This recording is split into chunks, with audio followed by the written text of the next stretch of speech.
Ya ven, me repetí. Esta transmisión no está en tiempo real. Amén, hermanos, bienvenidos todos los que están conectados por las redes sociales y los que nos dejan comentarios después también del servicio. Qué bueno que tengamos la bendición de poder reunirnos, hermanos, y también poder adorar el nombre del Señor. ¿No le parece? Ok, qué bueno. Lo espero en quién, a las 2. Un amén. Santo sea el Señor, que no dijo amén antes, pues. Se acabaron los amenes, ¿verdad? Ajá, mira qué bonito es. No sé, tal vez la costumbre, ¿no? Depende de cada quien, pero en lo personal para mí es una bendición poder estar más tiempo delante de la presencia del Señor, especialmente el primer día de la semana, que hoy es la primicia, hermanos. Hoy es el primer día de la semana y es un día donde nosotros pues venimos a entregarle no solamente nuestras ofrendas monetarias al Señor, también le entregamos la ofrenda de alabanza y adoración y de servicio. ¿Y qué más? De paciencia, ¿verdad? ¿Qué hacemos? Formamos carácter, hermanos. Gloria a Dios. Muy bien, vamos entonces sin más preámbulos, a compartir una vez más lo que tiene que ver con lo que estamos dándole seguimiento. Usted se acuerda que estamos en Romanos. Platicaba con un pastor que me llamó no sé qué día de la semana, esta semana que pasó, y me decía que donde él estaba anteriormente, porque me estaba invitando a un evento espero que no me oiga, ¿verdad? Y no lo tome como una crítica, porque es constructiva. Aparte no voy a decir su nombre. Y me invitaba a un evento que tienen ellos de confraternización, y me presentaba a su apóstol, ¿no? Y pues me lo presentaba como todos presentan a su apóstol, ¿no? El único que tiene la verdad, y pues yo creo que no podemos nosotros pretender que todos poseemos la verdad absoluta, porque la verdad está fragmentada. Ni siquiera en esta época tenemos la verdad absoluta. Martín Lutero pensó que tenía la verdad absoluta. El movimiento anabautista también, y fue el pleito que ahora tenemos nosotros entre calvinistas y arminianistas, que hoy en día sigue la disputa de quién tiene la razón, como podemos decir así, ¿verdad?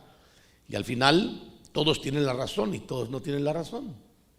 Luego vino John Wesley y también verdades absolutas. Después vino el movimiento de avivamiento pentecostal y restauración de los dones, y luego el neopentecostalismo, y así andamos, hermanos, y todos peleando por la verdad absoluta, y no la tenemos. Ningún ministerio tiene la verdad absoluta. Quiero aclarárselo, ninguno. Algunos trabajan el ABCD del abecedario, o posiblemente algunos se van hasta un poco más allá, pero no hay una verdad absoluta que todos la tengamos. Tenemos la verdad de que Cristo es el único camino para llegar al Padre, ¿correcto? Y que fuera del Señor no hay quien salve. Esa verdad sí la tenemos bien clara, y hay que comunicársela al mundo, de que es una verdad que tiene que abrazarse por el mundo y por la iglesia. Pero ya en todo lo demás estamos aprendiendo, y cada ministerio tiene su línea de pensamiento, y es muy respetable, ¿no?, que a veces no tengamos la misma ideología. Eso no debería de dividirnos. Y como dijo un apóstol muy lindo, muy querido por mí, años atrás, me acuerdo cuando lo mencionó: Dios nos da materiales para construir puentes y unirnos, y nosotros decidimos usarlos para construir muros y separarnos. Entonces yo creo que no debería ser así. Debería de haber esa comprensión de que la iglesia tiene la verdad fragmentada. Durante las épocas y los avivamientos, Dios ha restaurado parte de lo que se tiene que conocer, pero no en sí que sabemos todo. Y bueno, el varón me comentaba de su movimiento y yo le decía, pues voy a ver, hermano, porque la verdad estoy un poquito ocupado, pero no sé, le dije, déjame ver si tengo una chancita, pero lo más seguro es que no, porque voy a estar ocupado. No porque no quiera estar con ellos, sino que me llamó mucho la atención el pensamiento, ¿no? de sentir como que solo ese movimiento tiene a Dios. Entonces eso es un poquito delicado a alimentar ese sentimiento en el corazón de muchos, hermanos. No se olvide que cada ministro con su presencia honra una casa, un movimiento, un ministerio. Entonces hay que entender de que la honra hay que dársela a aquellos que están edificando. ¿Cuántos dicen amén? Pero aquellos que están buscando la forma de establecer reinos, yo creo que no. Nosotros somos todos la iglesia de Cristo y vamos a buscar predicar el mensaje del reino. No importa quién sea. No vamos a unirnos con aquellos que no tengan un sentir saludable y que no busquen en sí el crecimiento del reino del Señor. Lo vamos a hacer con aquellos que tengan el sentir del crecimiento del reino del Señor, porque pues estamos aprendiendo, hermanos amados. Y Romanos es una de las cartas que nos enseña muchísimo. Y lo que el varón me decía es exactamente que él se salió porque allá donde él estaba no tenían miedo de enseñar la carta a los romanos. Y yo digo, pero ¿qué tiene de misterioso la carta a los romanos? Es una carta bien clara, hermanos, para la iglesia hebrea, judía y la gentil, ¿no? Como lo hemos visto. Y el libro de Hebreos, pues lógico. En realidad, Romanos está muy conectado con Hebreos en cierta parte, pero no en sí significa que sea lo mismo. Porque Hebreos habla más del sacerdocio, mientras que, y habla del sacerdocio, hermanos, de los dos sacerdocios, quiero decirle. De los dos. Habla del de la sombra y habla del verdadero que existía antes de que viniera la sombra. Espero que me dé a entender. Pero Romanos nos habla, el tema central de Romanos es bien claro: la justificación del hombre por medio de la fe. Es el tema central. Y ya todo lo demás son aportaciones que Pablo va dando, y aparte el otro mensaje que tiene es la condenación del hombre, el hombre sin Dios. Y ya todo lo demás es el ajustar la conducta de la iglesia en Roma con los hermanos que no son hebreos o no son judíos, porque les recuerdo que en aquel entonces realmente la mayor parte de los que se ve bíblicamente e históricamente hablando eran descendientes de Judá y descendientes de Benjamín, que fueron los dos que se unieron para formar el reino del sur cuando vino la separación de los dos reinos, o mejor dicho, de Israel, de las 12 tribus, en el tiempo de que Salomón murió. El Señor le había profetizado que se iba a dividir el reino en ese tiempo, y se dividió porque Roboam levantó el reino, continuó el reino con el reino del sur, siendo hijo de Salomón, con dos tribus, que era Judá y Benjamín. Por eso Pablo se identifica como un benjaminita, porque ahí vivían juntos, hermanos, en todo lo que era Judea. Ahí se refugiaron. Aparte, como decía la otra vez, los que quedaron o los que regresaron en parte del exilio asirio, y los que quedaron, algunos, dice la historia, se refugiaron en Judea, o sea, se pusieron bajo la tutela del reino del sur, cuando eran reinos del norte. Roboam fue el que estableció el reino del sur, y Jeroboam el reino del norte, con las 10 tribus que finalmente fueron llevadas cautivas a Siria, y de ahí ya no se sabe dónde quedaron. Hay muchas tesis, hermano. Lo que yo sí le puedo decir es que una gran señal del final de los tiempos es que allá en ese pedacito que usted está viendo en el Medio Oriente, que viene a ser el centro de la tierra o de los acontecimientos proféticos, hermano, que todos tenemos que estar viendo para allá, de alguna manera, se van a juntar las 12 tribus de Israel por nombre, antes de que terminen los acontecimientos. Entonces todas las demás señales están bien, pero échele el ojo mejor cuántas tribus llevan ellos ya juntadas. Y aún no han juntado las 10. Están perdidas todavía. Por ahí salieron unos cuantos latinos, hermanos, perdón que lo diga, mexicanos, salvadoreños, chapines, hermano, que se sienten judíos y el judío narizón, hermano. Esos no son judíos, esos son personas que alguien les dijo que se pusieran el gorrito, el talillo. Yo siempre le digo porque cada rato me los encuentro, ¿no? Y aunque yo no peleo con ellos, las veces que logramos tener contacto, siempre les explicaba lo mismo. Ustedes no son judíos, no son hebreos. Alguien les lavó el cerebro y les hizo creer que ustedes, porque dicen Abba, Shabá, ya son hebreos. Es ridículo, hermano. Es mejor declarar de dónde es usted, de México, y usted de Guate, y usted, o yo soy tico, ¿verdad? ¿De dónde más? De Honduras, hermano.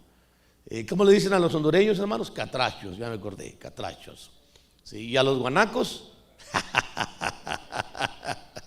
ya lo dije, pues. ¿Cuál es la onda esa de querer, hermanos? Mire, si los judíos no quieren a los gentiles, hermano, son racistas. Véalos, platica con un judío, no lo quiere. No lo quiere, el judío nunca ha querido a la gentilidad. Tienen celo, número uno, de lo que Dios nos ha entregado a nosotros, y lo segundo es que ellos tienen cierto prejuicio porque nos llaman paganos. Nos llaman idólatras, todavía nos llaman paganos a los cristianos. A la iglesia cristiana actualmente, hablando el judío que está hoy haciendo apologética a través de las redes sociales, nos llaman paganos. Y dicen que Pablo fue el precursor del cristianismo y no Cristo. Pero hermano, ellos no tienen revelación, hay que entenderlos. Pueden leerse toda la letra y conocer la Torá, el Tenaj, el Mishnah, el Mishnah, conocer el Talmud babilónico, el Talmud de Jerusalén, el Midrash, todo lo que manejan ellos. Pueden tener todo ese conocimiento, pero entrar a la palabra solo con la revelación del Espíritu Santo, porque ellos quieren textualizar absolutamente todo, pero no entienden lo que sería el rema que está atrás del texto, que Dios nos va a hablar, nos habla en figuras. Y Pablo lo dijo, que Dios habla a través de figuras en varias ocasiones. Ahora, cuando entramos a Romanos 15, nosotros nos damos cuenta de la condición en que estaba la iglesia en Roma y la disputa que tenía, exactamente por lo que le estoy mencionando. Que los judíos no querían a los, fíjense, judíos convertidos, y no querían a los gentiles convertidos al evangelio. Y estaban en la misma iglesia de Roma y había problemas. Imagínense que de repente, hermano, se sentaba un judío y estaba con sus ondas judías ahí, hermano, en la iglesia, y llegaban 4 gentiles, hermanos. ¿Me entiende? Y usted sabe, es como los latinos, ¿no?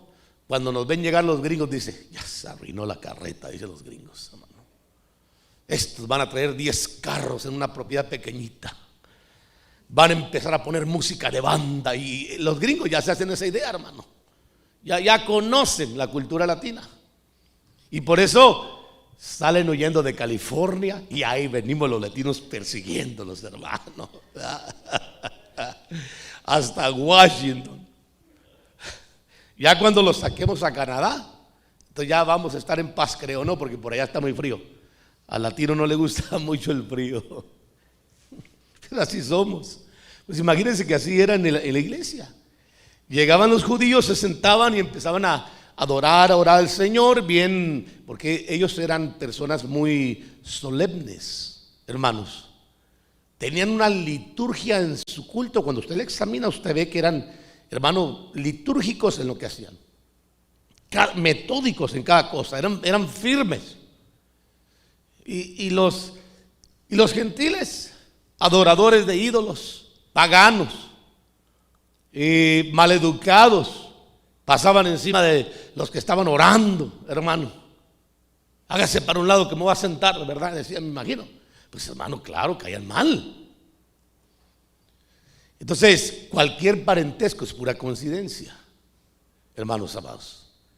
Por eso había una disputa en cuanto a la gentilidad. No aceptaban a los gentiles, a pesar que Roma no era parte del imperio, desde luego romano, porque Israel había sido conquistado por los romanos también, pero no era en sí Israel, pero había muchos judíos en el área y desde luego que había pues también muchos gentiles que se estaban convirtiendo al evangelio. Estaban los dos grupos juntos y Pablo tiene que interceder para que haya paz. Capítulo 14 hablamos de los flacos en la fe que tenían que soportarse. ¿Se recuerda que hablamos de eso? Pero fíjense que en la introducción del capítulo 15 Pablo sigue un poquito haciendo hincapié en cuanto a soportar, hermanos, esta situación. Antes de esto, quiero decirle que esta carta fue escrita de acuerdo a lo que dice la historia en el 56-58 en Corintio, después de Cristo. Y según Irineo, un padre de la iglesia del siglo II, la iglesia en Roma fue fundada directamente por los apóstoles Pedro y Pablo. Sin embargo, muchos eruditos no están de acuerdo con Irineo, sosteniendo que si bien poco se sabe de las circunstancias de la fundación de la iglesia, no fue fundada por Pablo. Entonces no sabemos en sí quién fundó la iglesia, pero hay un punto que yo estuve dándole seguimiento y yo estoy mucho más afín de que fue Pedro, garantizado que no. Pablo es posible, pero también puede ser que hayan sido, como dice otro punto histórico, que la iglesia romana fue teóricamente fundada por los judeocristianos, que cuando vino el exilio de los judíos de Roma en el año 49 por Claudio, que era el emperador, dio como resultado que los cristianos gentiles tomaran posición de liderazgo. Es cuando muere Calígula. Entonces viene Claudio y luego usted ya sabe la persecución después de Claudio de Nerón, como la iglesia fue esparcida, hermano. Pero en ese proceso la iglesia es establecida de acuerdo a lo que serían los puntos históricos que yo puedo mirar en mi búsqueda. Logré encontrar que en realidad fueron los discípulos. Pablo no creo que hubiera sido el fundador de la iglesia, Pedro mucho menos, porque entonces tendríamos que reconocer que Pedro fue, pues, como dicen los amigos católicos, ¿verdad? El primer papa de la iglesia romana, porque ahí viene todo este rollo. Entonces, es de entenderse que esta iglesia tuvo que haber sido fundada por discípulos de Pablo que emergieron posiblemente de Éfeso, Corintio, hermanos, a poder predicar el evangelio de alguna manera. Cuando viene el exilio, porque los judíos fueron exiliados, hermanos, fueron prácticamente sacados de Roma, juntamente con los cristianos que fueron perseguidos por Calígula, y entonces después que él muere se establece Claudio, los rescata y luego se establece, es cuando surge la iglesia, que se habla de Roma. Ahora, en este capítulo prácticamente se ve la continuación del capítulo 14, por eso le decía que habla acerca de aprender a sobrellevar a los débiles, trabajar con los débiles. Y yo voy a aclarar algo muy importante aquí, amados hermanos. Una persona que tiene, escúcheme lo que le voy a decir, es muy importante que usted me entienda esto para que hablemos la misma lengua. Yo debo de aprender a reconocer los niveles de crecimiento de una persona y también de madurez. Déjeme le explico. Especialmente en Estados Unidos, usted se va a dar cuenta que los niños, las niñas de 12 años, ya no parecen que fueran niñas ni niños de 12 años, son unos monstruos, hermano. Parecieran que fueran unos grandes adultos, pero por dentro tienen una mente de niños. Solamente tienen el cuerpo, es una apariencia. Es algo muy importante de entender. Pero por el otro lado debo de reconocer también de que Dios nos manda a crecer. Diga conmigo, crecer. porque es una palabra que usted va a encontrar en la Biblia una y otra vez, constantemente en las Santas Escrituras, de crecer. En pocas palabras, lo que le quiero decir es que si una persona permanece niña toda su vida, está deforme. Es una persona que de alguna manera no ha tenido crecimiento, o su crecimiento ha sido un crecimiento que no ha sido adecuado. Entonces se tiene que volver a revisar qué está sucediendo. Por ejemplo, regularmente cuando una persona tiene alguna dificultad o algún problema, cuando es un niño, los médicos lo examinan y dicen: señora, fíjese que su niño tiene un problema, que cuando él tenga cierta edad no va a crecer más de esta edad, pero yo estoy hablando de estatura. Sin embargo, ese niño sí va a tener la capacidad, como usted los ha visto, de ser personas cuerdas. Espiritualmente hablando, una persona que viene al Evangelio y tiene la maravillosa experiencia de nacer de nuevo, hermano, debe de entender que el llamado de Dios es a crecer. Si se queda pequeñita, es porque no tuvo cuidado de su desarrollo espiritual. En pocas palabras, no entendió que lo primero que el Señor le pide a una persona para poder empezar en su crecimiento es aceptar a Jesús para nacer de nuevo. Y luego obedecer a Jesús con el paso de obediencia de bautizarse, como dice la palabra del Señor, inmediatamente después de haber creído. Después de haberse bautizado, entonces empezar a participar de la Santa Cena, hermano, para que el Señor pueda irlo formando, disciplinando si es necesario, o dándole fortaleza en su crecimiento, porque quiero decirle que la Santa Cena ministra. Después de eso, posiblemente antes o después, tiene que venir el discipulado. Y el discipulado tiene que estar en toda la iglesia. La Biblia dice que toda la iglesia tiene que ser discípulo. Hello, hermanos. No es una opción ser o no ser discípulo. Es una orden, un mandamiento de Dios, que sea un discípulo. En pocas palabras, toda la iglesia debería estar metida en el discipulado. Todos.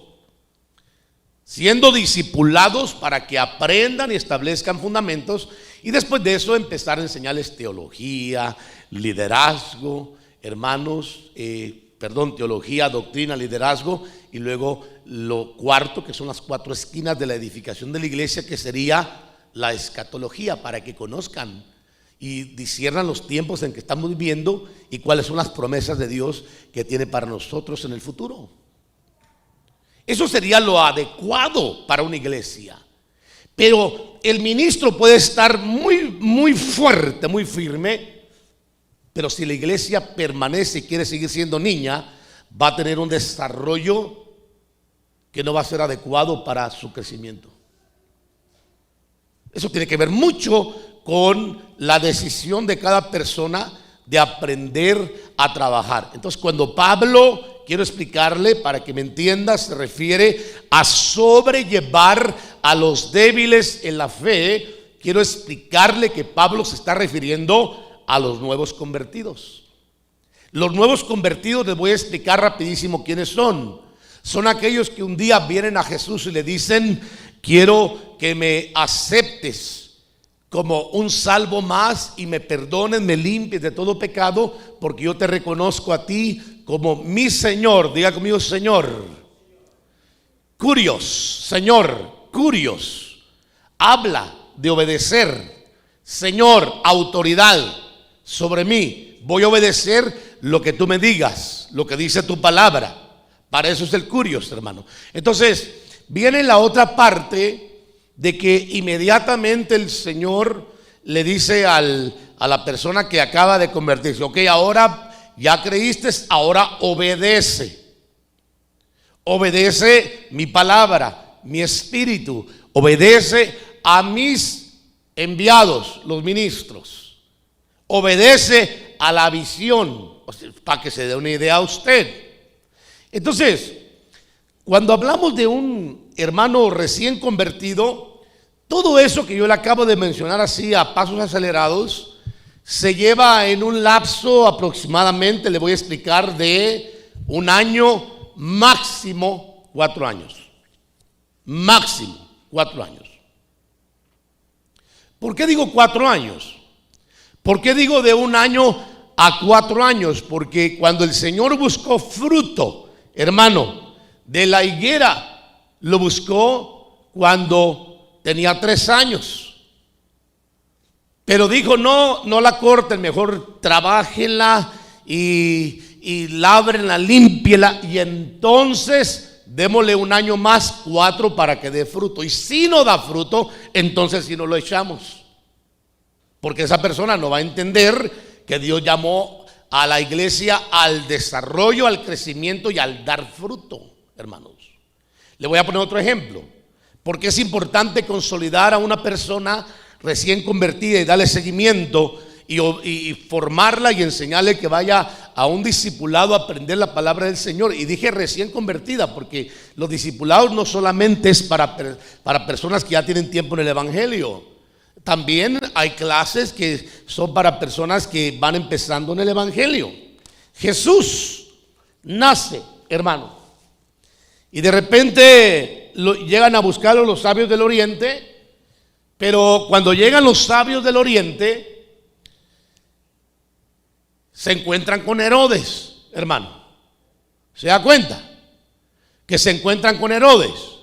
Y entonces cuando Herodes manda a los sabios a buscar al niño, a Jesús, amados hermanos, para que cuando lo hallen, le digan a él para que él pueda ir a adorarlo, cosa que no era mentira, él quería matarlo. Cuando él se siente engañado, manda matar a todos los niños de la edad de ¿cuánto? De 1 año a ¿cuántos años? A 2 años. Entonces, usted se va a dar cuenta que hay marca para consolidar 2 años. Lo mismo que sucedió en el tiempo de Moisés. Moisés es preservado para que pudiera estar en palacio, hermanos, cuando era un chiquito. Mataron a todos los niños de 1 a 2 años, o sea, perdón, de recién nacidos a 2 años para asegurarse. Lo mismo pasó en Jesús. ¿Sabes qué, hijo? Si quieres mejor quítamelo por la garganta. Ahora, lo que yo le quiero mencionar es de que el Señor, cuando habla de dar fruto y crecimiento, nos da por lo menos 4 años. Cuando una persona no ha entendido que Dios lo llamó para dar fruto, lo que va a suceder es que simplemente va a tener una religión evangélica más, pero no va a tener un discipulado, un formamiento, no va a tener la iniciativa de servir al Señor, porque no ha aprendido, no porque no haya quien le enseñe, sino porque él o ella o ellos no se han involucrado en el trabajo o en la visión del ministerio. ¿Me voy a entender, amados? Entonces, todo lo que Pablo habla de soportar a los débiles, sobrellevar a los débiles, amados hermanos, no está hablando acerca precisamente de personas que tienen 20 años y siguen con una mente de niños, que tienen 15 años y nunca han ganado un alma para el Señor, que tienen 10 años, hermano, y que de vez en cuando aparecen como estrellas relucientes a buscar del Señor. Espero que no vaya a ser así en la presencia de Dios, ¿verdad? Porque ahí va a haber problemas. Ahí en la presencia del Señor no va a haber opción de que si quieres quedarte o no. Allá solamente vamos a entrar los que amamos la presencia de Dios. Entonces, para darle a usted un preámbulo de lo que le quiero mencionar, Pablo se está refiriendo en el capítulo 14, referente a lo que habló, hermanos, también en el capítulo 14, perdón. En el capítulo 15 se está refiriendo en parte a lo que habló en el capítulo 14, especialmente con el mensaje de sobrellevar a los débiles, que con eso empieza. Entonces ya usted entendió cuáles son los débiles. Los niños en la fe. Los niñotes en la fe hay que exhortarlos a que crezcan, porque no pueden ser gente grande con una mente de niños, hermanos. Tenemos la necesidad de la iglesia de aprender a hablarnos como adultos. Los adultos aprendemos a comunicarnos. Los niños no tienen comunicación. ¿Me explico, hermanos? Diga conmigo amén. No me haga sentir como que yo le estoy predicando otro mensaje equivocado, ¿verdad?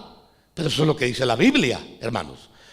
Entonces también es evidente que el diálogo que Pablo tiene con los suyos está en el capítulo 15, la aceptación a los gentiles, evidenciando que los judíos convertidos en Roma tenían problemas con la aceptación de los gentiles entre ellos, para confirmar las promesas dadas a los padres, también está hablando ahí, habla de todo esto. El evangelio de los gentiles como estaba escrito en el Antiguo Testamento. Les empieza en el capítulo 15, hermanos, a explicar la importancia de aceptar a la gentilidad y como judíos aprender a moverse. Ahora no en la ley, sino en la gracia. Aunque le repito que es evidente que en el primer siglo había cristianos que judaizaban, pero no necesariamente significa de que tenían que cambiar la ley otra vez por la gracia, porque era un pacto diferente, distinto. Pero bueno, entremos al capítulo 15 rapidísimo para empezar a leer Romanos, el verso 1 en adelante, cuando dice: así que nosotros los que somos fuertes debemos sobrellevar las flaquezas de los débiles y no agradarnos a nosotros mismos. Por favor, hermanos, entendamos, a los niños en la fe, a los niñotes grandotes, por favor, amados, ya es tiempo de que entendamos de que el Señor nos manda a crecer. Primera de Pedro capítulo 2 verso 2, que dice: desead como niños recién nacidos la leche pura de la palabra, no adulterada, para que por ella crezcáis para salvación o sotería, que en salvación significa arrebatamiento, liberación, rescate de, o sea, hay muchas aplicaciones en ese término. Pero la Biblia nos manda a crecer. Usted no puede pretender ser un verdadero cristiano saludable si usted no es parte del mecanismo de Dios. ¿Me explico? Si usted no se involucra, usted está fallándole al Señor, no le está fallando al ministro, le está fallando al Señor, porque los años le van a caer encima y se va a hacer viejito o viejita y se va a volver arrugadito, canosito, y por dentro aquí no va a conocer el propósito de Dios, no va a poder tener un fruto para el Señor. Ya de viejito, lo digo yo, es muy poco en lo que pueden servir en la obra del Señor, porque si no se prepararon espiritualmente hablando, hermanos, pues les va a hacer falta la sabiduría aún hasta para aconsejar a los jóvenes, como Pablo le refería a las viejas y a los viejos, ¿no? Que decía, las viejas, cuando hablaba con Tito y Timoteo, que enseñen a las jóvenes a cómo cuidar o atender a sus maridos, y a los viejos pues que sean consejeros sabios. Pero hay viejos, hermanos, que uno no puede, solo porque están viejitos, acercarse a ellos a pedirles un consejo, si están más tronados que nosotros. ¿Sabe uno más que ellos?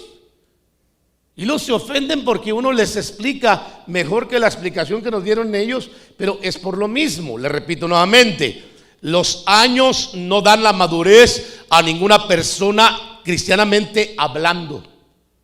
Es cuando tú te involucras que empiezas a crecer y empiezas a entender la importancia de abrazar el evangelio de Cristo y la visión de Cristo en tu vida. La iglesia tiene que ser discipulada. Diga conmigo amén. Para que no sea, para que deje de ser niña y no estemos soportando a esa bola de niñotes. No son niños, son niñones, hermanos. Ojalá fueran niños, niñones, viejos engreídos, viejas engreídas, dice la Biblia, viejas, ¿verdad, hermanos? Yo no lo digo, lo dice la Biblia. Que más insolentes, impositivas, rebeldes, soberbias, de todo tienen, hermano, menos de Dios. Y ahí están con sus insolencias tratando de enseñar y explicar que están bien y no. Tienen que volver al paso A o el B o el C, no lo sé, pero tiene que volver a ponerse en las manos de alguien para que los vaya llevando paso a paso y los forme. Entonces el verso 2 dice: cada uno de nosotros agrade a su prójimo en lo que es bueno para su edificación, pues ni aun Cristo se agradó, que dice, a sí mismo. Antes bien, como está escrito. ¿Qué más dice? Los vituperios de los que me injuriaban cayeron sobre mí. Muy bien, entonces entendemos esa parte. Lo primero, Pablo amarra el 14 con el 15 para todavía darle una chancita a los niñones para que se corrijan, pero a favor de los niños en el evangelio. Los niños son intocables, hermanos. A los niños se les tiene que tolerar muchas cosas. A los que ya tienen 10, 20 años en el evangelio, no, porque los hacen más niños. Los deja en su inmadurez y nunca van a hacer nada para crecer. Ahí van a estar toda la vida. Pastor, si usted no me visita, usted no es un buen pastor. Así le dicen a uno. Si usted no me ayuda, tampoco es buen pastor. Oye, pues, ¿se imagina cuando nos van a titular como buenos pastores? La única forma que seamos buenos pastores es que le paguemos la renta, les ayudemos económicamente, los sigamos el rollo. Ahí sí somos buenos pastores. Pero cuando venimos con una palabra que los ubique, somos malos pastores. Pero yo quiero decirle que la Biblia nos manda a crecer. Entonces no podemos ignorar brincando las sombras que Pablo habla en el capítulo 15 del Antiguo Testamento, las cuales nos dan el ejemplo a nosotros. Mira lo que dice el verso 4. Porque todo fue escrito en tiempos pasados para nuestra, ¿qué dice? Enseñanza. Una este pasaje a Primera de Corintios capítulo 10 versos 5 y 7. Y usted va a mirar ahí que Pablo utiliza la simil o la forma simbólica para hablarnos de que Dios a través de los antiguos nos dio ejemplo de cómo teníamos, hermanos, que ser ante los ojos del Señor. Mira, vea lo que dice aquí. Porque todo lo que fue escrito en tiempos pasados para nuestra enseñanza se escribió, a fin de que por medio de la paciencia y del consuelo de las escrituras tengamos, que dice, esperanza. Y que el Dios de la paciencia y del consuelo os conceda tener el mismo sentir los unos para con los otros conforme a Cristo Jesús, para que unánimes a una voz glorifiquen a Dios y Padre de nuestro Señor Jesucristo. Mis hermanos, cuando usted lee 1 Corintios capítulo 10 del verso 1 en adelante, usted va a mirar que Pablo dice que no ignoremos que Israel todos estuvieron bajo la nube y todos fueron bautizados por medio del mar rojo. O sea, fueron bautizados y todos comieron el mismo alimento espiritual y todos bebieron la misma bebida espiritual porque bebían de la roca que los seguía. Todos vieron la gloria de Dios. Todos vieron la gloria de Dios. Sin embargo, porque no tenían un fundamento sólido, una y otra vez se rebelaron en contra de Dios haciendo lo malo. Una y otra vez. Y el Señor los castigó.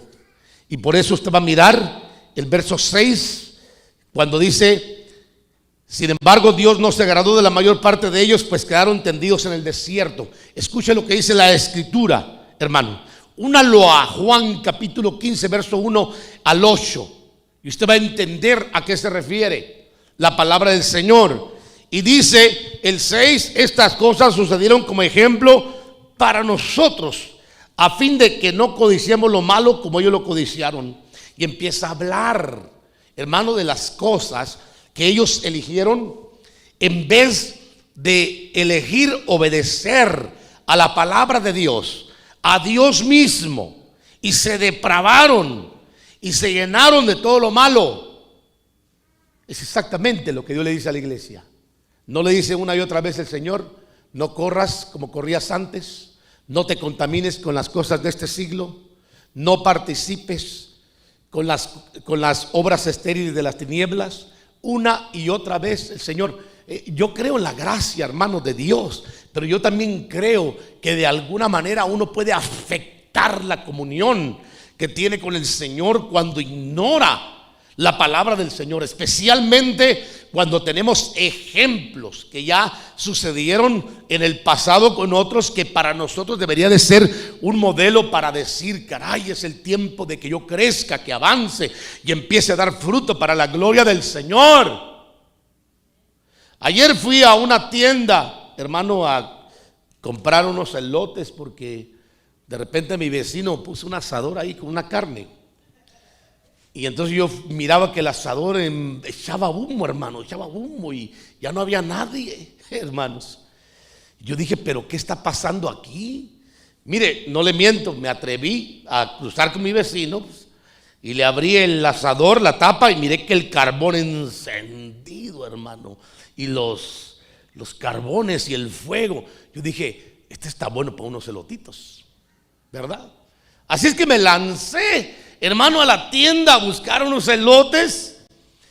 Pero fíjese que mi sorpresa, cuando yo llegué, miré algo que tenía años de no ver.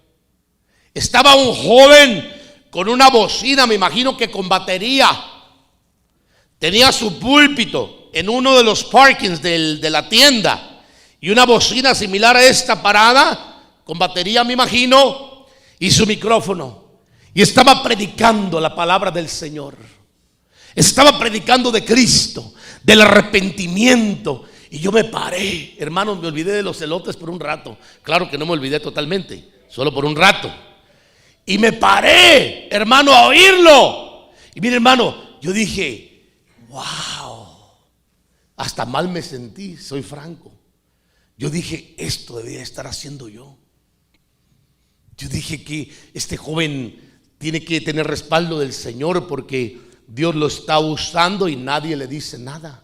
Porque ya ve que a uno de repente, hermano, empieza a hablar. Si uno está evangelizando, le rayan hasta la mamá. Y de repente ya con una bocina, predicándole a toda la gente que entraba. Yo decía: qué lindo que hay gente que está predicando el evangelio, aunque no seamos de nosotros. Pero qué lástima, decía yo, que no seamos también nosotros.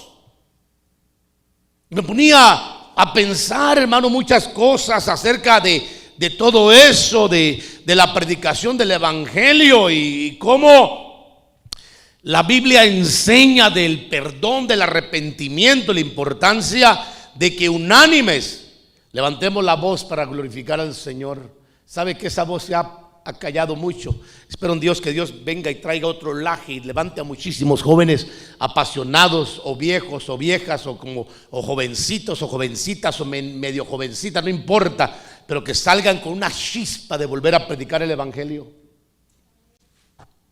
No importa que no sea con una bocina, pero que tú tengas la libertad, hermano, de poder reconocer que es importante obedecer a la palabra del Señor, de dar fruto, y sentarte con 3, 4 personas a la semana y hablarles de Cristo. Dedicar un tiempo para hablarles del evangelio.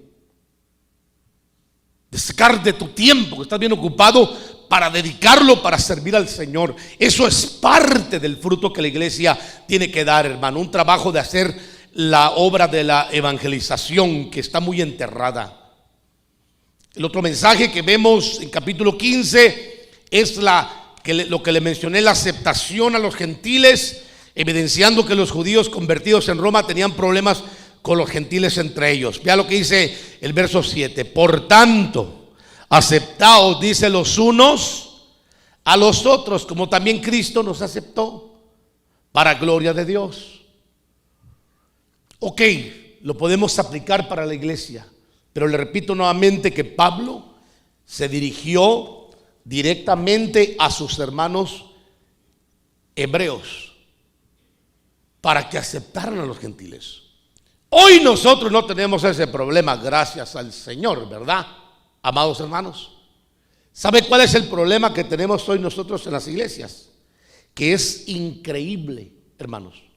Es increíble, no sé si es increíble o inaudito también el entender y escuchar esto, de que haya todavía ese divisionismo en la misma iglesia por países, por banderas. ¿No se ha dado cuenta usted? Que de repente le preguntan, ¿y usted de dónde es? ¿De tal lugar? Ah, tal lugar. Hace unos días atrás yo platiqué con un pastor hermano de esa línea y la verdad me insultó, hermanos. Soy franco, muy nacionalista con su país. Le voy a decir dónde es para que no se ofenda. Pero me insultó su nacionalismo porque yo estoy consciente que en Cristo el Señor ha tirado al suelo las banderas manchadas de sangre. ¿Cuánto dicen amén? Perdone usted, pero allá a la presencia del Señor, el Señor no va a venir y va a decir: ahora que pasen los abanderados de Honduras, ¡ra! Todo el mundo, ¡yeah! ¿Verdad? Y ahora los de Guatemala, ¡yeah! Todos los chapines que le dieron el voto a Israel, hermano, en 1945, 14 de mayo, cosa por la cual lamentablemente se jactan mucho. Ok, está bien, Dios los usó. Agradecido está Israel. Israel los honra todo el tiempo, especialmente es una nación centroamericana que es muy honrada por Israel, hermanos. Pero francamente eso no tendría que dividirnos a nosotros con nadie. Cuando lleguemos a la presencia del Señor, el único grupo que va a entrar va a ser la iglesia de Cristo. Y vamos a llegar sin banderas, hermanos. Hoy todavía nos dividimos hasta por los partidos políticos y los grupos de fútbol, de básquetbol, de qué más, hermano, de béisbol, hasta por los boxeadores, hermano. Yo sé que va a ganar el Canelo, hombre, no se preocupe. Tranquilos. Si todo eso está comprado y vendido, tiene que ganar. El Triple G ya no la va a armar otra vez.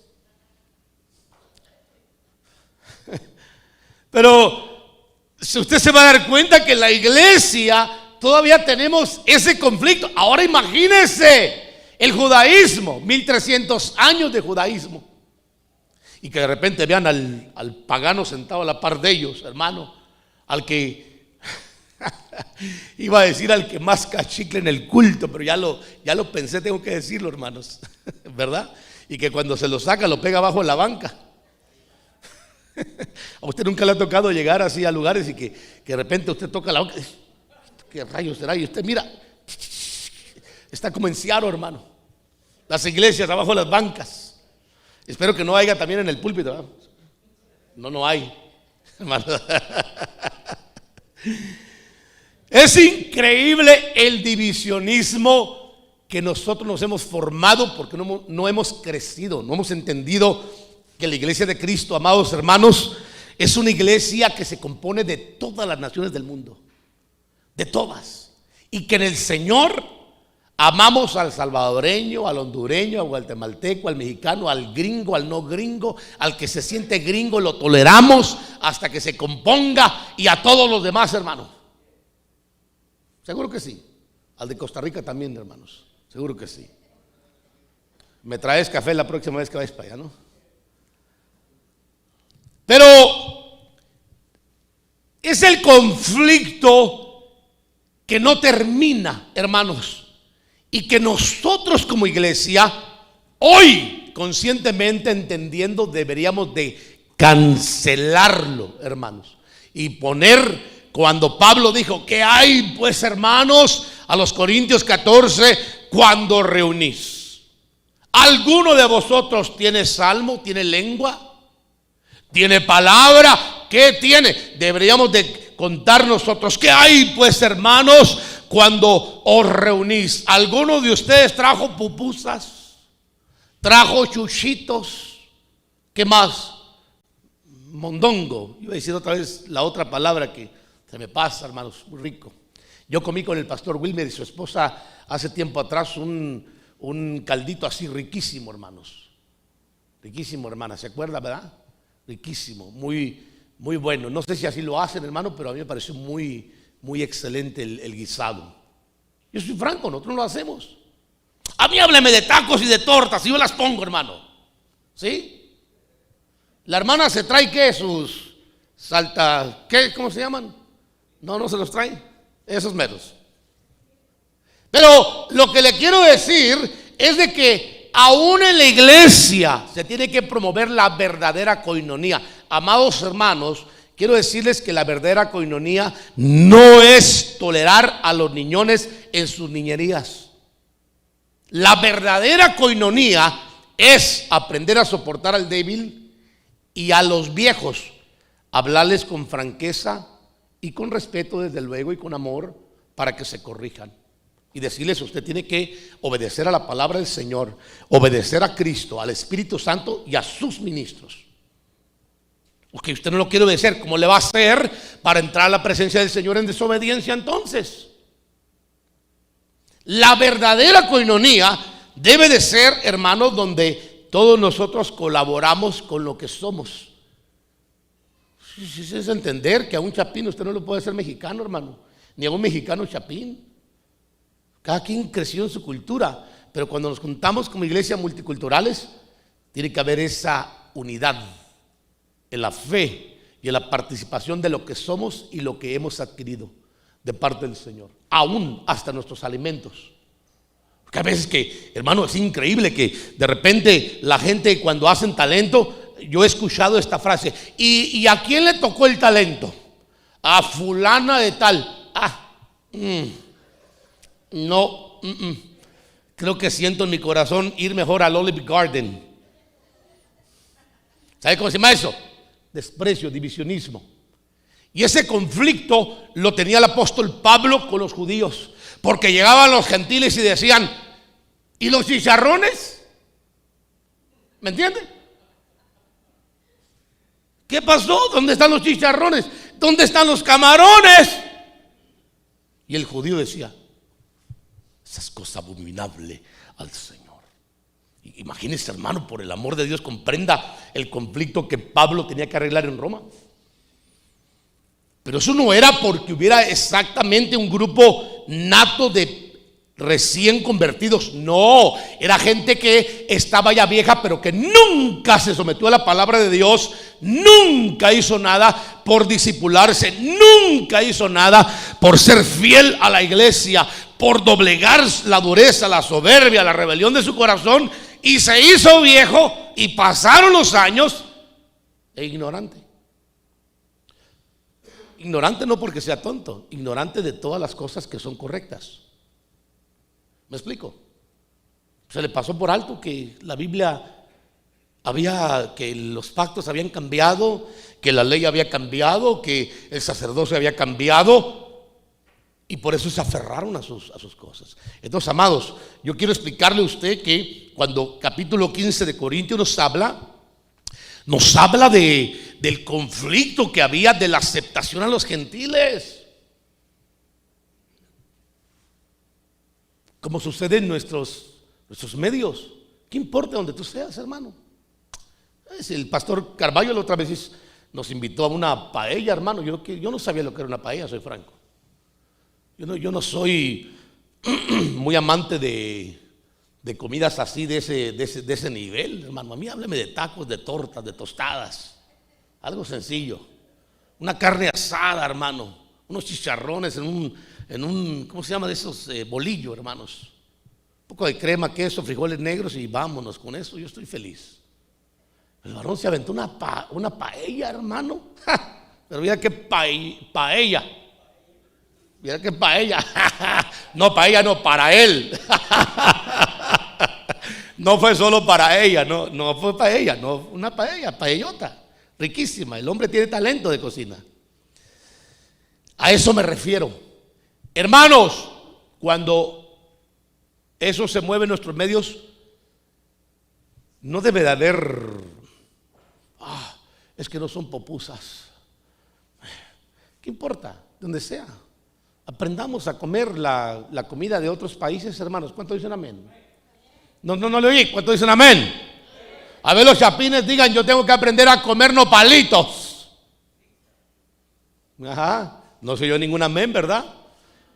Me decía una hermanita salvadoreña: hermano pastor, allá en El Salvador, porque ya ve que a veces raspan la vocecita algunos, allá los nopales ni los conocíamos, dice. Se lo damos de comer a las vacas. Dije yo: qué desperdicio. Las vacas estaban bien sazonas, hermano.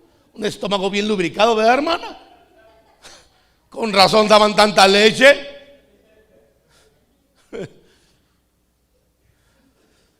Pues imagina que acá hay nopales. Lo que pasa es que ya se le olvidó de dónde viene, dónde lo sacó el Señor. Ya se le olvidó que ya comía raicitas. Ahora acá ya se siente gringo, gringa. A eso me refiero, son los que se sienten gringos. Hay que aceptarlos por un tiempo, mientras los ubicamos. No los deje así jamás. Mucho respeto y amor, ubíqueles. Y dígale, hermano, usted tiene que entender, así como le aceptan sus pupusitas ahí mal hechas o bien hechas, usted tiene que aceptar los nopalitos. Mire el caldito de patitas de coche tan sabrosas, ¿verdad? Ay, pero es que una uña, ¿usted cómo se la cierra los ojos? Esto, ya el estómago ya no va a tener ojos, hermano.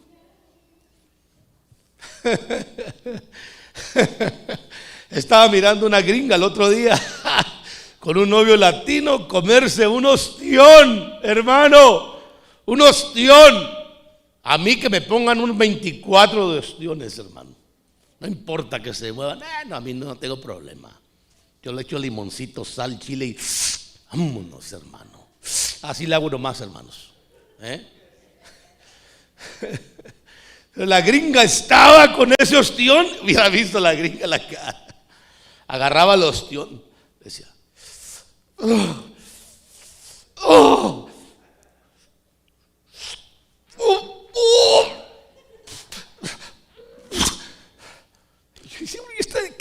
¿Qué trae?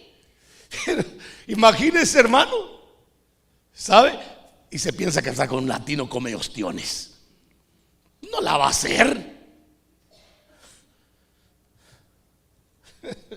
Aún en eso, fíjese, hablando dicho usted de paso, cuando alguien se quiere casar, tiene que buscar a alguien que sea compatible en comida. Imagínese que a uno le guste la comida con mucho chile y el otro nada. Aún en eso, ¿verdad? Un punto y aparte. Pero, hermanos, aún en esto, o nos dividimos o nos unimos. Se lo pongo sobre la mesa para que usted se dé una idea. Pero yo digo que debemos de, como dijo Pablo en el capítulo 15, aprender a hacer todas las cosas que edifiquen en la fe. Ya se lo voy a mostrar ahorita en un ratito. Entonces, sentamos que había un problema de aceptación, pero se entiende. Por eso, hagamos que eso no sea un problema en la iglesia del Señor. Por favor, seamos respetuosos. Si usted mira a alguien orando, no le pase encima. Si usted mira a alguien que está tocado por el Espíritu Santo, especialmente los sugieres, hágalo en un círculo para que no se golpee. Pero déjelo. Si usted mira a un niño llorando, hágame el favor, hermano, sugieres de llegar a decirle a los papás, no deben de sentirse mal. Hermanito, hermanita, disculpe, mire su chamaquito, está medio inquieto. Hágame el favor de decirle que no tiene nada de malo, amados hermanos, porque nuestros hijos y adultos y pequeños deben de aprender a reconocer lugares y personas. Y si nunca se les enseña, jamás lo van a reconocer. Le voy a agregar un punto familiar rapidísimo. Los padres que dejan que sus hijos hagan en su casa cosas que no son adecuadas, le garantizo que los van a avergonzar en las casas ajenas. Vamos, diga conmigo amén. No diga, ay, hermano pastor, tanto así, sí. Enseña al niño desde chiquitito, va a ver que cuando él sea grande va a estar bien enseñado. Nunca se va a apartar del camino. Va a entender. Va a decir, hoy llegamos al parque con shorts, tenis y todos, vamos a jugar y vamos a hacer todo. Vamos al cine, vamos a ver la película, ¿no? Vamos a la iglesia, vamos a adorar. Todo eso colabora con la edificación, hermanos, y diga conmigo la palabra clave, crecimiento espiritual. Nos va a hacer ver mejor. Y podríamos añadir mucho, pero como no va por ahí, yo solamente se lo pongo como un agregado. El otro mensaje que tiene capítulo 15 es para confirmar, lo dije anteriormente, las promesas dadas a los padres. Y aquí hay una riqueza bien rica, hermano. de entender, que es muy profunda, pero yo solamente le puse 3 puntos importantes en esta parte de este mensaje para entenderlo. ¿Cuáles son las promesas que el Señor le dio a los padres? Romanos 15:8, pues os digo que Cristo se hizo servidor de la circuncisión para demostrar la verdad de Dios, para confirmar, ¿qué dice? Las promesas dadas ¿a quién? A los padres. ¿A quién le está hablando? A hebreos. Está hablándole, hermanos, a los judíos cristianos que practicaban todavía el judaísmo en la iglesia, de que se recordaran de las promesas que Dios les había dado a los padres. Si nos vamos a la historia, hablando más de 2000 años antes de Cristo, eso fue cuando el Señor le empezó a hablar a Abraham, hermanos. Usted ya debe entender que de Adán a Noé hubo un lapso de 2000 años. De Noé a Abraham, 1000 años. De Abraham a Cristo, otros 1000 años. 4 días fue cuando el Señor apareció. 4 días que Lázaro, la humanidad estaba perdida en la oscuridad. Perdón que lo diga, apestaba de pecado. Sin embargo, el Señor vino a salvar lo que se había perdido y lo llamó. Y el que escuchó su voz, lo salvamos, porque el Señor le plació hacerlo. Pero todo eso era parte de la confirmación que Dios le había dado a los padres desde Abraham, hermano, cuando empezó a hacer pacto y le habló de que iba a salir de él 2 tipos de pueblos. ¿Usted se recuerda? Lo voy a hablar ahorita para que lo revise un poquito, pero antes le quiero enseñar a usted cuáles fueron por lo menos 3 cosas que el Señor prometió a los padres en el Antiguo Testamento. Número 1, vamos a hablar rápidamente por lo menos de estas 3 cosas principales, ¿no? Número 1, la promesa abrámica cumplida en Cristo. Eso fue lo primero. Que Israel tenía, hermano, entendido que había una promesa que tenía que cumplirse en la simiente que saldría del linaje de Abraham. Por eso, cuando usted viene a mirar, David venía del linaje de Abraham y María venía del linaje de David. Entonces, ahí se cumplió la promesa, y ahí vino el Cristo, nuestro Señor. Gálatas 3:16. Ahora bien, las promesas, dice, fueron hechas a Abraham y a su descendencia. No dice a las descendencias, como refiriéndose a muchas, sino más bien a una, a tu descendencia. Es decir, ¿quién? Cristo. Pero Dios se lo habló a Abraham en el capítulo 12 y el capítulo 17, especialmente de Génesis.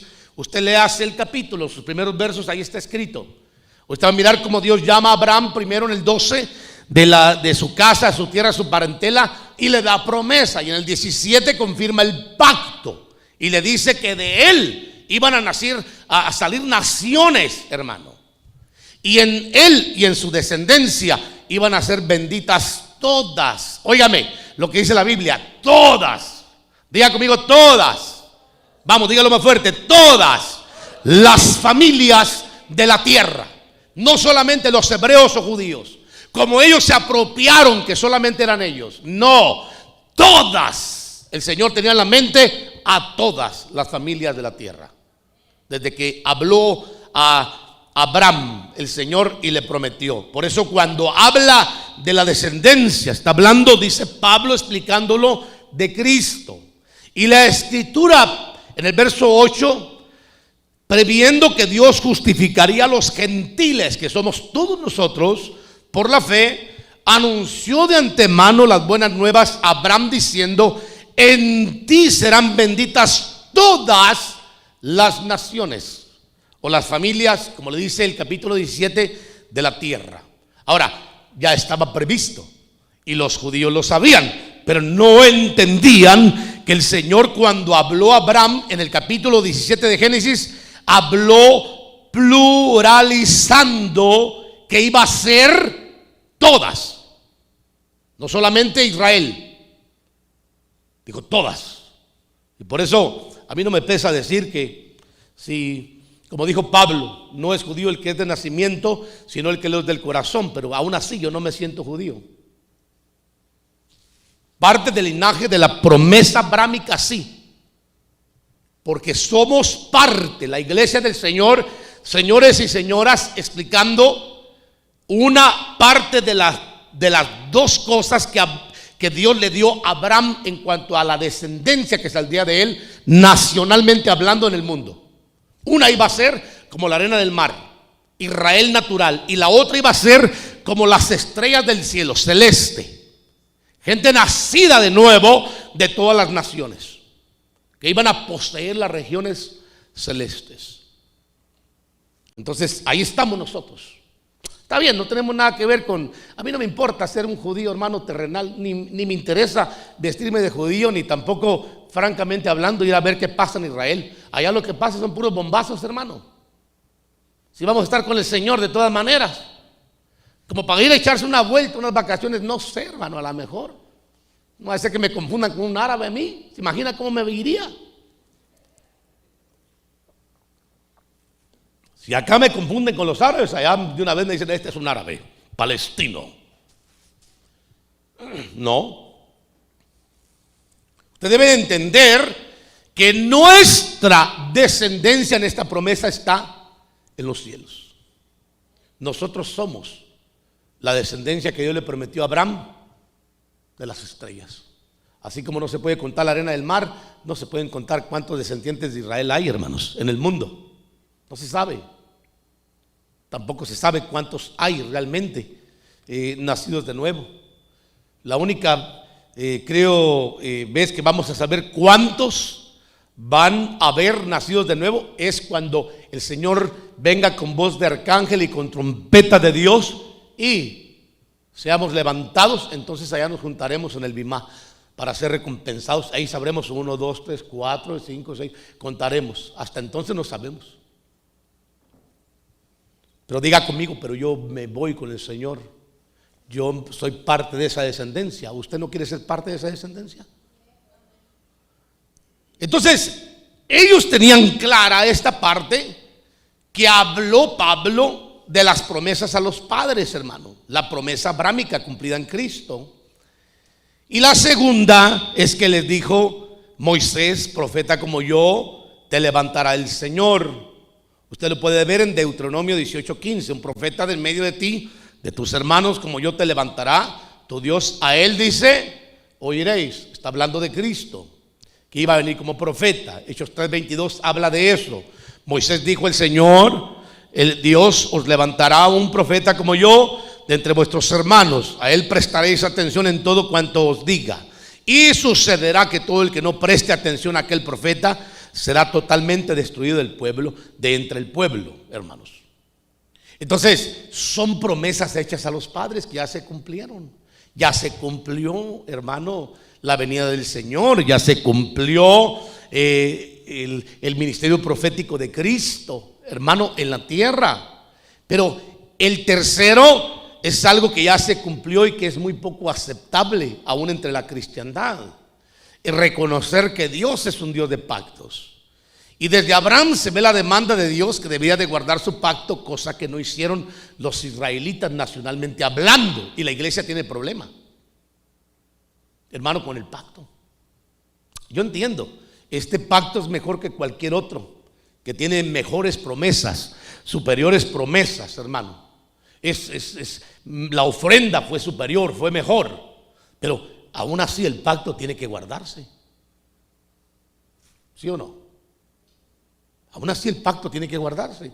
Porque Hebreos capítulo 10, hermanos, por cierto, me estoy acordando de ese verso, dice algo bien terrorífico, que a nadie le gusta desde luego revisar, pero que cuando usted se mete al sacerdocio de Hebreos, que habla del pacto, cuando habla Jeremías 31 también, que voy a mencionarlo ahorita, usted se da cuenta que ahí quien haya escrito el libro de Hebreos, que no se sabe a ciencia cierta quién fue, se asume, pero no sabemos. Todos podemos especular, pero realmente no sabemos. Usted lo va a mirar que que habla acerca de cuando alguien continúa pecando deliberadamente. El verso 26, después de haber recibido el conocimiento de la verdad, ya no queda sacrificio alguno por los pecados, sino cierta horrenda expectación de juicio y la furia de un fuego que ha de consumir a los adversarios. Aquí está el verso que buscaba. Cualquiera que viola la ley de Moisés muere sin misericordia por el testimonio de 2 o 3 testigos. ¿Cuánto mayor castigo pensáis que merece el que ha hollado bajo sus pies al Hijo de Dios y ha tenido por inmunda la sangre del pacto por la cual fue santificado y ha ultrajado al Espíritu de gracia? Entonces, pensemos, hermanos, que la Biblia también nos tira cosas que nos comprometen. Ok, hemos sido llamados a un pacto incondicional, mantengámoslo así. No nos pidieron nada para que nosotros recibamos, hermanos, ser parte de todo este ejército de salvos y parte de la iglesia y de las bendiciones, pero no corrompamos pisoteando y menospreciando la sangre de Cristo, porque eso sería prácticamente tener por inmundo el pacto con el que fuimos nosotros salvados. Y usted puede leerse Hebreos cuando habla acerca de todo eso. Igual hizo Israel. ¿Qué hizo Israel? Se mantuvo quebrando el pacto una y otra vez. ¿Qué era Israel? La sombra de la iglesia, hermanos. Y quebraron el pacto.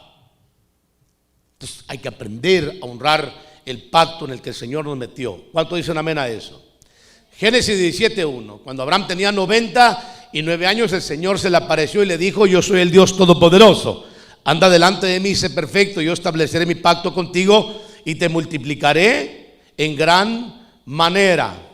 Con Abraham, Isaac y Jacob no hubo problema en guardarlos. Sin embargo, cuando llegó el tiempo de que Israel saliera de Egipto, usted se va a dar cuenta que ahí viene el problema de que Israel recibe un recordatorio del pacto. El Señor se los advirtió como nación y les da los 10 mandamientos, las tablas escritas como testimonio del pacto que había hecho con Abraham, hermanos. Sin embargo, a Israel no le importó. Imagínense, 430 años en una nación, 400 cautivos y 30 que estuvieron bien mientras vivió José. Seguro que habían aprendido las costumbres de los egipcios. Y cuando salieron con Moisés y Aarón, iban siempre presionando para que se practicaran las cosas que habían aprendido en Egipto, exactamente igual que nosotros. ¿Se dan cuenta de eso, hermanos? Que cuando una persona se convierte al evangelio, lo primero que tiene que revisar y volver a revisar son las santas escrituras. Leerla, otra vez leerla, no como chapulín. No. No importa que no entienda, léala, libro por libro, capítulo por capítulo, página por página. No importa que no la entienda. Y después,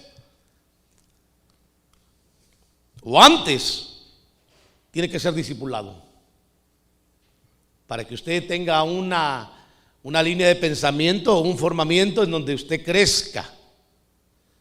No vaya a ser que termine quebrando el pacto con el que fue santificado también. Y si ahora ustedes me son del todo obedientes, les dijo el Señor a Israel saliendo de Egipto, y cumplen mi pacto, será mi propiedad exclusiva entre las naciones, aunque toda la tierra me pertenece. Éxodo 19:5. El Señor le dio a conocer su pacto, los 10 mandamientos, los cuales escribió en 2 tablas de piedra y les ordenó que los pusieran en práctica. Deuteronomio 4:13, ahí testifica con eso. Ahora ya no tenemos nosotros, hermanos, tablas ni piedras. Nosotros estamos bajo la promesa de pactos que el Señor habló por medio del profeta Jeremías capítulo 31, cuando le dice: escribiré mis leyes. ¿En dónde? Ya no en tablas, sino en mentes y corazones. Y tampoco entendieron esa promesa, siguieron quebrando el pacto. Y cuando Cristo vino, volvieron a quebrar el pacto. Y ahora pelean un pacto arcaico cuando ya hay uno nuevo, con mayores promesas.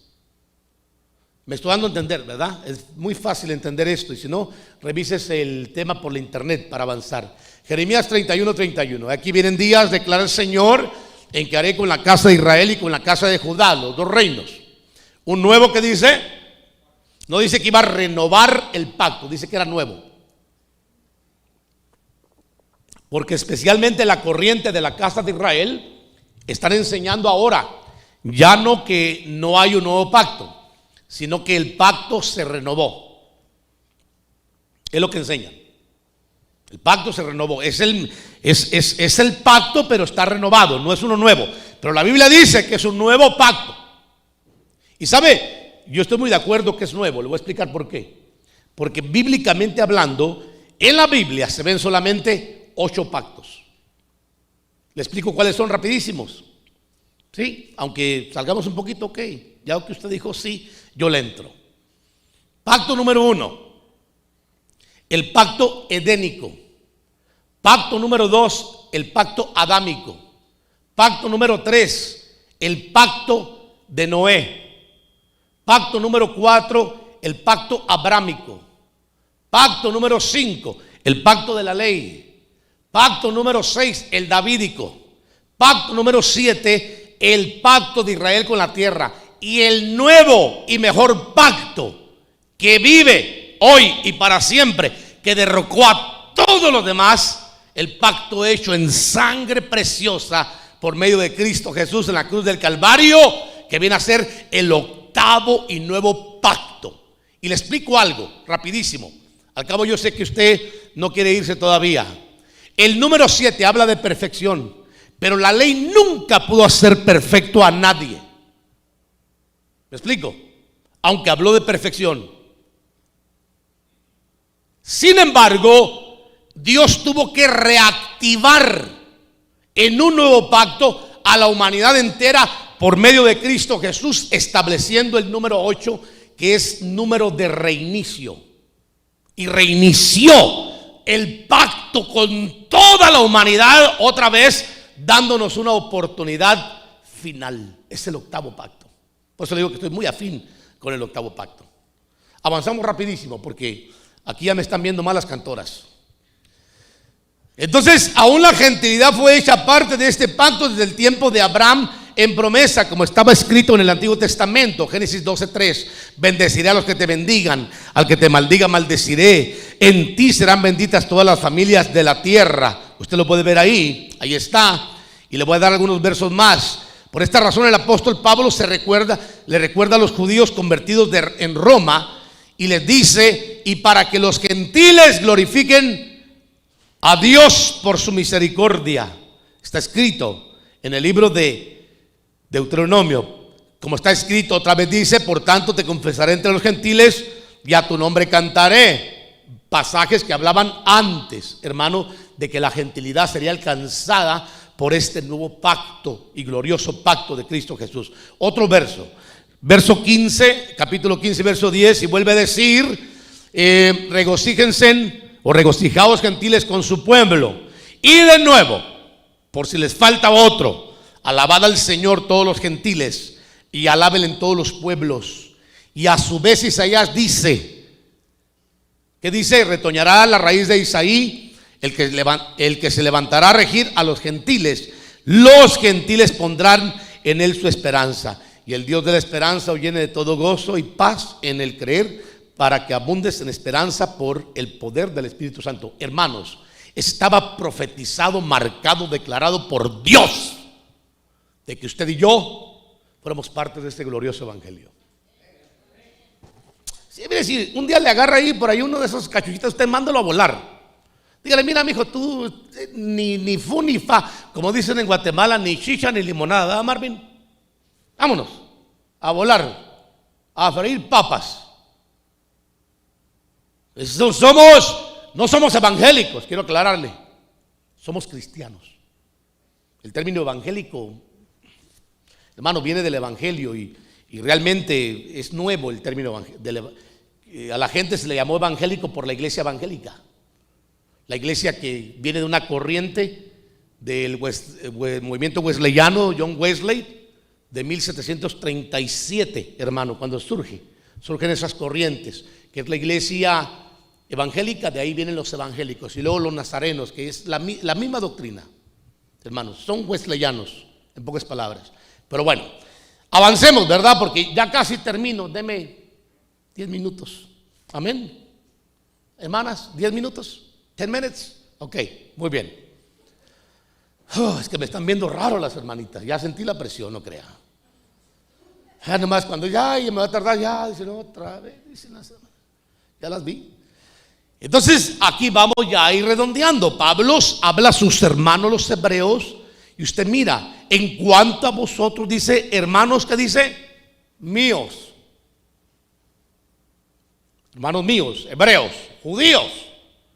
Yo mismo estoy convencido de que vosotros estáis llenos de bondad, llenos de todo conocimiento y capaces de amonestarlos los unos a los otros. Pero os he escrito con atrevimiento sobre algunas cosas para así hacer que las recordéis otra vez, por la gracia que me fue dada por Dios para ser ministro de Cristo Jesús a los gentiles, ministrando a manera de sacerdote el evangelio de Dios, a fin de que la ofrenda que hago de los gentiles sea aceptable, santificada por el Espíritu Santo. Por tanto, en Cristo Jesús he hallado razón para gloriarme por el Espíritu Santo. Por tanto, Cristo Jesús dice hallado, a gloriarme en las cosas que se refieren a Dios, perdón. Porque no me atreveré a hablar de nada sino de lo que Cristo ha hecho por medio de mí para la obediencia de los gentiles en palabra y en la obra. ¿Se da cuenta cómo se refiere? Hermanos gentiles.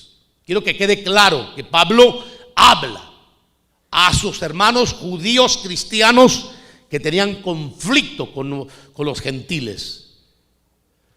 Bueno, usted le hace el pasaje, ahí está. Pablo predicó en diferentes lugares, etcétera, etcétera.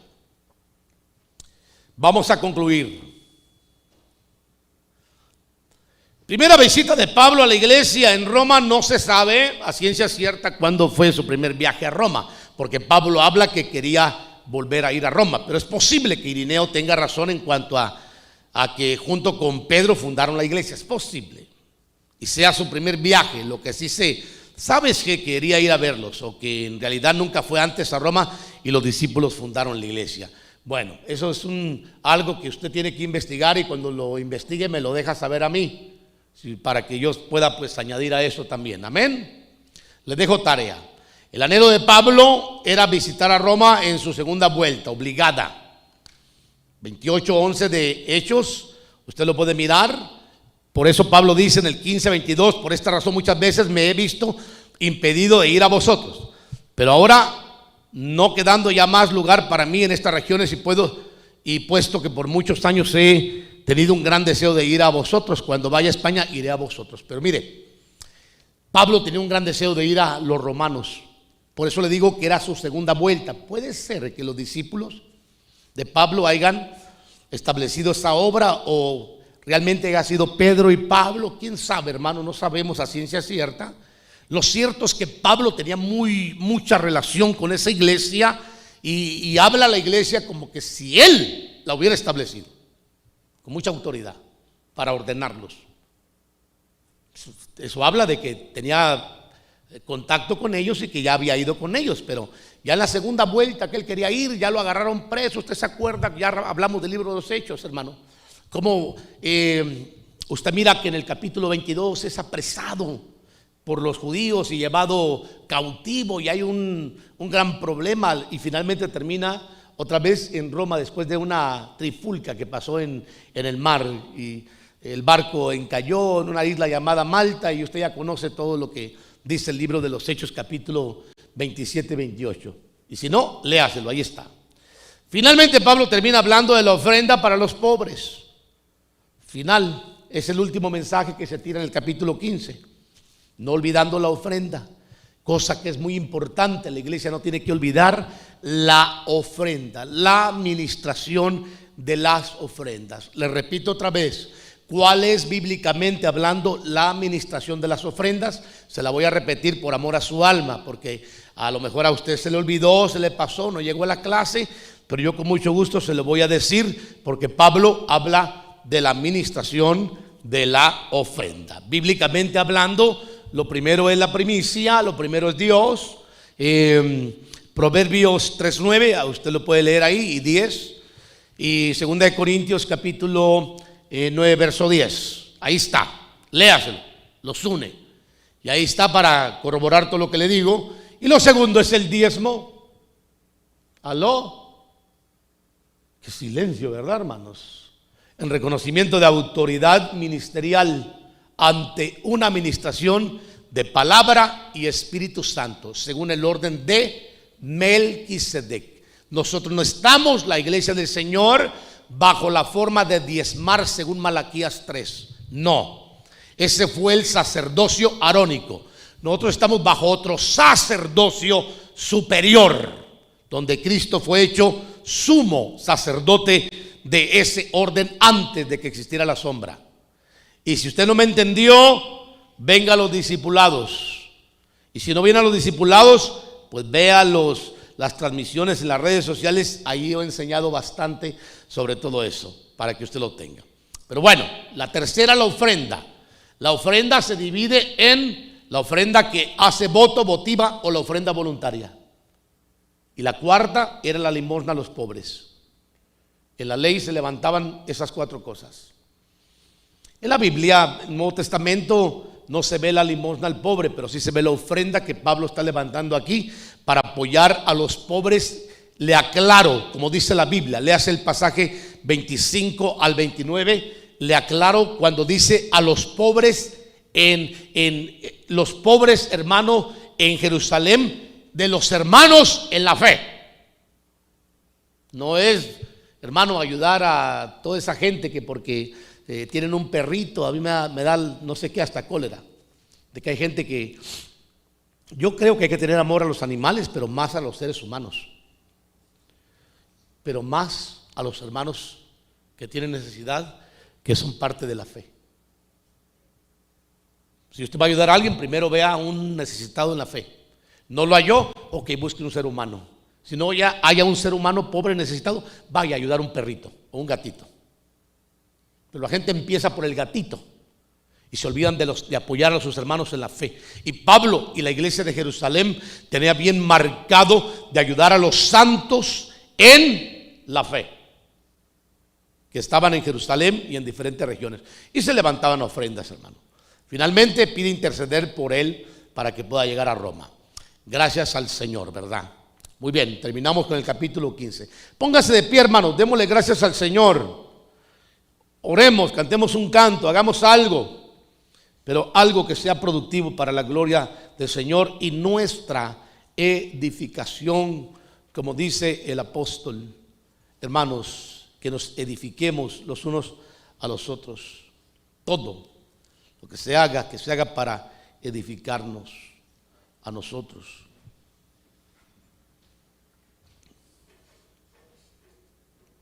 Todo lo que haga, hágalo como para el Señor, como dice la Escritura, ¿verdad?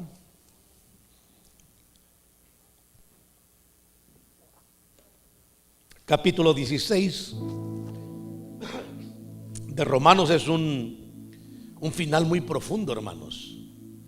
Porque en el capítulo 16 Pablo honra a sus colaboradores. ¡Ja! Amados, por favor, no pida honra si no colabora. Va a llegar el día que el Señor le va a honrar. Mire cómo quedó Febe, hermano, en el capítulo 16 de Romanos, marcada para siempre. Pablo la reconoció como una discípula. Es la única persona mujer que la Biblia reconoce como una mujer discípula. Un día escuché yo un predicador por la internet, porque a veces me agarra la locura y me pongo a escucharlos, y decía: la Biblia no dice que haya mujeres discípulas, y me dieron ganas de mandarle el texto, hermano. Pero dije, ¿para qué vamos nosotros si él ya está sentado, verdad, que no quiere reconocer a las discípulas? Pero la Biblia dice que era una discípula, era una diaconisa de la iglesia en Cesarea. Y luego reconoce a Priscila, Aquila. Hermano, hay un reconocimiento. El capítulo 16 del libro de Romanos es un capítulo que cierra honrando a los colaboradores de Pablo. Y cuando yo me refiero a colaboradores, me refiero a personas que estaban con el apóstol Pablo, hermanos, aunque no estuvieran juntos, pero estaban en el trabajo, en la visión con el apóstol Pablo. Esos son colaboradores, aquellos que ayudan a edificar la obra del Señor, porque la obra no es nuestra, la obra es de Dios. Hay que entender, las almas no son nuestras, las almas son del Señor. El Señor es el que toma las decisiones y no nosotros los hombres. ¿Quiere levantar su mano derecha hacia el cielo, hermanos, y decir: Padre, gracias porque yo he sido hecho parte de un pacto superior a cualquier otro? Y aunque tú hablaste promesas al pasado por medio de Abraham, nosotros las recibimos por medio de la simiente de Abraham, que es nuestro Cristo amado, aquel que dijo en la cruz del Calvario: consumado es. Padre, he pagado, ocupo el lugar de todos, para que todo aquel que crea en mí no se pierda, mas tenga vida eterna. Y ocupamos ahora ese lugar glorioso que tú nos has dado, Señor, y la bendición de poder conocerte más, y también la oportunidad de servirte, Padre Celestial.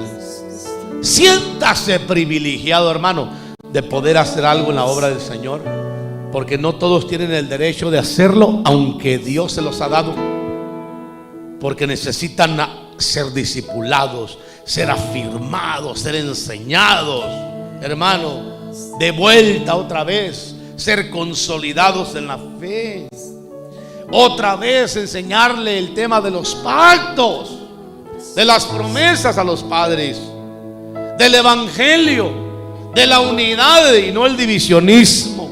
Por eso, hermanos, hagamos todo lo que hagamos, hagámoslo en pos del crecimiento espiritual de nuestros hermanos y la obra del reino de Dios donde quiera que estemos. Todo lo que hagamos, hagámoslo para el Señor, y que Dios bendiga la vida de aquellos edificadores que tienen un corazón de reino. Levante sus manos al cielo, déjeme orar. Padre, en el nombre de Jesús, Padre, en el nombre de Jesús, bendice a tu pueblo, Señor. Bendice a los entendidos y a aquellos que no quieren entender, porque hay rebelión, hay posiblemente, Padre, todavía un sentimiento de orgullo, de soberbia.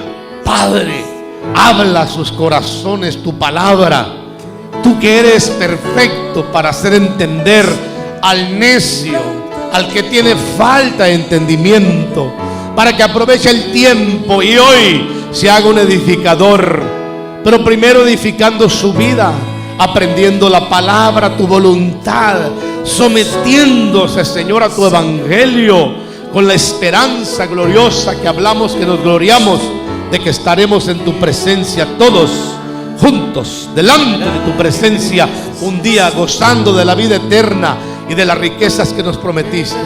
Pero hoy te ruego, Padre Celestial, que tú levantes a tu pueblo el hambre por el saber, el conocer, el hambre, Padre Celestial, por una vez más encender la llama del amor a tu presencia, a tu nombre, a hacer algo en tu reino, Señor, a dar fruto, a crecer, Padre Celestial, a no quedarnos como estamos, avanzar en tu propósito. Padre, pongo en tus manos este pueblo, pongo en tus manos a cada alma, ya sea varón, sea mujer, sea niño, sea adolescente, cualquier persona, Padre Celestial, está delante de ti.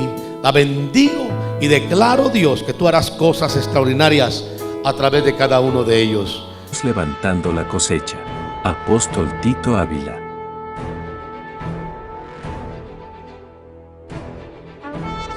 Desde el estado de Washington, te invita a nuestros servicios en vivo, domingos 10 de la mañana y 2 de la tarde. Casa Ministerial Levantando la Cosecha. Actividad de fortalecimiento, lunes a jueves. Todos los martes, clases de discipulado a las 7 de la noche. Actividades mensuales. Reunión de damas. Primer sábado de cada mes a las 10 de la mañana. Sábados. Oración de las 8 a las 9 de la mañana. Reunión de jóvenes cada tercer sábado del mes a las 2 de la tarde. Búscanos en las redes sociales, YouTube o Facebook como Ministerios Levantando la Cosecha. Peticiones de oración: llamar al área 206-850-6316.